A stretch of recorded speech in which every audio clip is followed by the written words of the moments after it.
Right now, many scripts for television and film are being given the green light switch, not by studio execs, but by Hollywood's newest producer. Dr. Jess Ghilani is sharing how AI and algorithms are predicting what stories will succeed on screen. This is so interesting. I think we're all trying to keep up with how fast this is all advancing as we're actively consuming it all. Yes, absolutely. And it's changing all the time. The technology is getting better and better.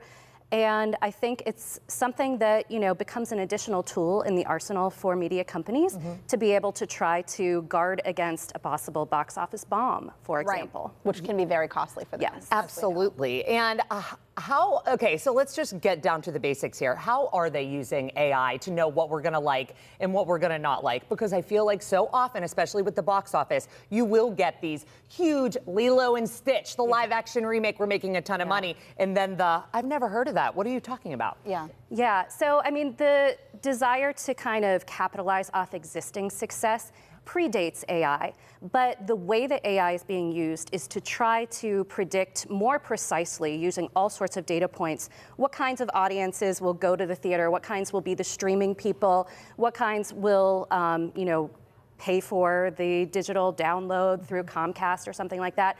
And the reason that they can do it so effectively now is because of the sheer volume of data that's available. We don't have federal data protections in the United States, so all of the apps, like Netflix, if you've got it on your devices, that data can be compiled and made meaningful in so many different ways. Same with Disney Plus. They have really so much more information than in the Nielsen era of just ratings or box office numbers. Well, and algorithms play a big role in this. In fact, we were just talking about this the other day because Instagram just rolled out something where it's kind of this shared algorithm now that you can create a group chat and have a shared algorithm with your friends. And I said, so we're all just going to be consuming the same exact things.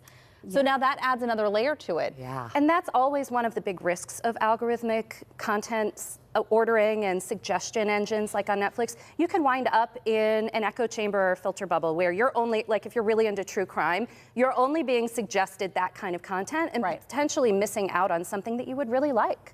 Yes, that happens so often to me. Now, is this happening while we are actively engaging with these streaming services? Like they know that I'm a documentary buff. They know that I have kids at home because that's what I'm that's your searching.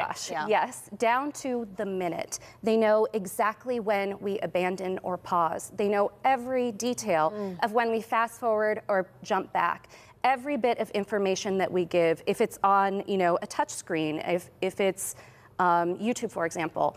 They know, exactly when we skip something or advance. I mean, it's all very much integrated into the technology, and algorithms and AI are used to make that meaningful and make it like, something that they can analyze without having to collect it. So the collection's automated. It's interesting because there really are two parts to this. I mean, on the one hand, if I'm going to spend $50 to take my family to the movies, I want to make sure that we have a great time. You want to make sure that we love that movie, so you want to see that.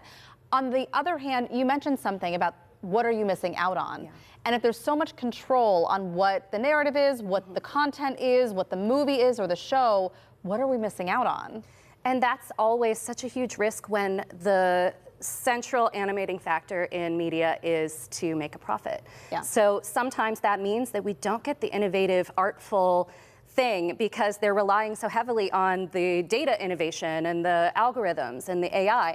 Instead, the really cool upstart idea is not going to get greenlit because they're like, well, this isn't going to really make us money and it's not going to lead to the prestige of an award, so we're just not going to do it. Well, I think, and very similar to the Instagram blend feature, the group think of it all. So if we are all into the trend, and I know that's literally all we see, and we're all liking and watching the exact same thing so we can talk to our coworkers about it the next day, does all the content eventually become the same?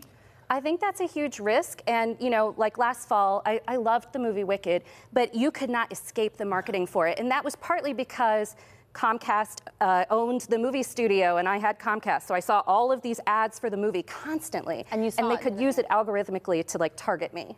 Did you watch it? I loved it. Me too. I loved it. I took my kids. We've been singing the songs since. Same. We're falling victim to it, and I think on the one hand we are enjoying it. It's working, and sometimes to our benefit. But we have to think about all angles of this. I really do. Branch out. Totally. Thank you. So glad for this conversation. Dr. Jess provides commentary on technology and culture on social media and in her Substack newsletter. We're going to link you up on our website, kdka.com/talkpittsburgh.